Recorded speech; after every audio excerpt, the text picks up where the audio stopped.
Bentornati a tutti su BMaker Electronics. Oggi vi mostrerò un sensore molto interessante, il sensore ostacoli Flying Fish. Questo piccolo modulo è molto usato in robotica e innovazione per rilevare ostacoli senza contatto fisico. Andremo a vedere insieme come funziona, come collegarlo ad Arduino e come usarlo nei vostri progetti. Diamo un'occhiata più da vicino a questo modulo. Allora, il sensore si basa sulla tecnologia infrarossi che utilizza la riflessione della luce per rivelare un ostacolo. Vediamo i componenti. Allora, troviamo un LED a infrarossi TX, questo bianco, trasparente, che emette un fascio di luce infrarossa che non possiamo vedere a occhio nudo. Poi troviamo il fototransistor RX, questo nero, che è il ricevitore e rileva la luce riflessa da un oggetto. Il chip è un LM393, questo piccolo integrato è un comparatore di tensione che trasforma il segnale ricevuto in un'uscita digitale bassa o alta. Poi abbiamo il potenziometro blu che serve per regolare la sensibilità del sensore, quindi possiamo scegliere a che distanza vogliamo che il sensore rileva gli ostacoli. La connessione troviamo GND e VCC, l'alimentazione va da 3,3 a 5 volt e abbiamo out, uscita digitale. Quando il sensore rileva un ostacolo, l'uscita out va low e il LED, la scheda si accende. Quando non c'è ostacolo, l'uscita è high, quindi alta, e il LED resta spento. Andiamo a fare subito un esempio. Allora, colleghiamo il GND della scheda Arduino sul GND della breadboard e i 5 volt sul positivo della breadboard. Quindi qua troviamo i 5 volt. Colleghiamo il nostro sensore, lo colleghiamo qua, troviamo la prima, il primo parte e il positivo, secondo il negativo, quindi GND. Ok, abbiamo alimentato il nostro sensore, non ci rimane che portare il sensore al pin digitale. Scegliamo il pin 2 di Arduino e colleghiamo all'uscita del sensore. Questo è tutto lo schema e adesso andiamo su Arduino IDE e facciamo un piccolo esempio di programmazione. Apriamo l'IDE di Arduino e scriviamo il nostro codice e diamogli una rapida occhiata. Allora, definiamo il sensor pin, quindi l'abbiamo collegato al pin 2. Nel setup gli diciamo che il sensor pin, che il pin 2 è un input, quindi un ingresso, e inizializziamo la porta seriale 9006 per leggere i dati appunto sulla porta seriale. Nel loop leggiamo lo stato del sensore: nessun ostacolo, alto, o low, ostacolo rilevato. In stato uguale digital read sensor pin. Se il valore del letto è low, quindi basso, il sensore ha rilevato un ostacolo e ci scrive ostacolo rilevato, altrimenti nessun ostacolo. Aspettiamo 500 millisecondi per eseguire un'altra lettura per evitare sovraccarichi di dati. 500 millisecondi.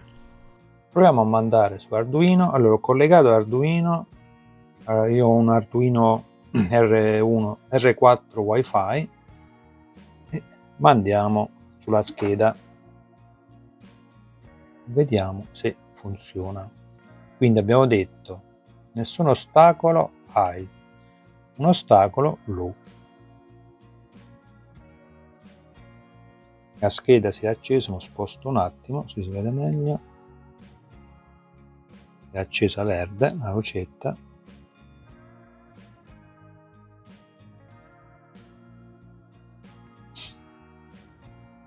Caricato, apriamo.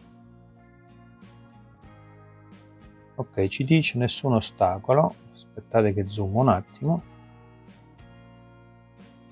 Nessun ostacolo. Io adesso ci metto la mano sopra. Ostacolo rilevato.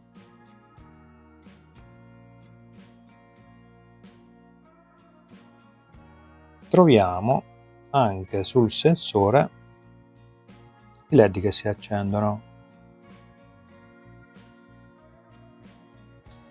Aspettate che sposto un attimo per vedere a che distanza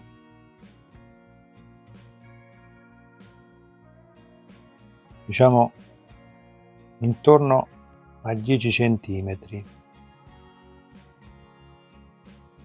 Agendo sul potenziometro dovremmo regolare l'intensità. Proviamo a girare.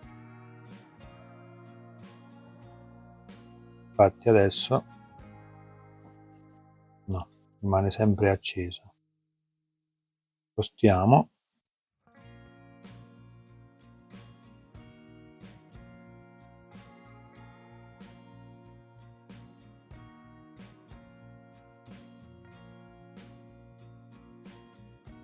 Adesso sta a 4 centimetri, 5 centimetri,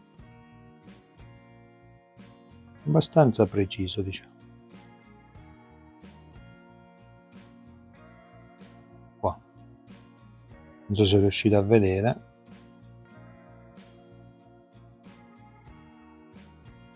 Aggiungiamo un LED per vedere meglio il suo funzionamento, quindi mettiamo sull'8, scegliamo il pin 8, potete scegliere qualsiasi pin che volete, mettiamo sulla breadboard, ci colleghiamo l'anodo del LED, quindi il più lungo, mettiamo così, e l'altra parte mettiamo una resistenza per non far bruciare il LED. Io ho qui uno da 220 ohm sul negativo.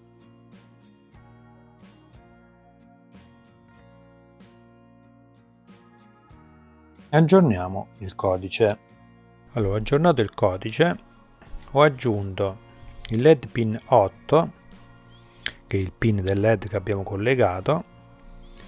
L'abbiamo impostato nel setup come output e in più abbiamo messo in if e in else un digital drive LED pin high, accendiamo il LED, e low, spegniamo il LED. Quindi dovremmo vedere il LED che si accende e si spegne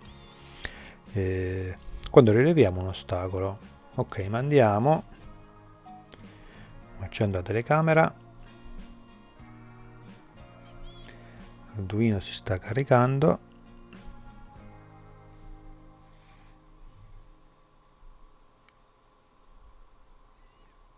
Ok, vediamo un po' se funziona. Ok, si accende. Abbiamo rilevato l'ostacolo, togliamo la mano, si spegne. Togliamo la mano, si spegne, mettiamo la mano, si accende. Se io alzo, aspettate che alzo la telecamera, la mano, non so se si vede, alto, abbasso, si accende. Poi possiamo regolare con il potenziometro la distanza. Per concludere, allora, elenchiamo i pregi di questo sensore. È molto economico, è facile da usare con Arduino, come abbiamo visto, ha un basso consumo energetico, è regolabile con il potenziometro, quindi possiamo adattare alla nostra necessità, è buono per robot e progetti di automazione. Veniamo ai difetti. È molto sensibile alla luce ambientale, può avere interferenze anche con il sole. Non misura distanze precise, quindi rileva solo la presenza di un ostacolo. È dipendente dal materiale. superfici scure o trasparenti potrebbero non riflettere bene la luce infrarossi. In conclusione, è un ottimo sensore per progetti base di robotica e automazione, ma ha qualche limite nella precisione e nella condizione di luce intensa. Ok, potete progettare diversi circuiti, potete provare, divertirvi con questo sensore di facile reperibilità con pochi euro. E per questo video su questo sensore è tutto. Se avete qualcosa da dire potete scrivere sotto nei commenti e ci vediamo alla prossima.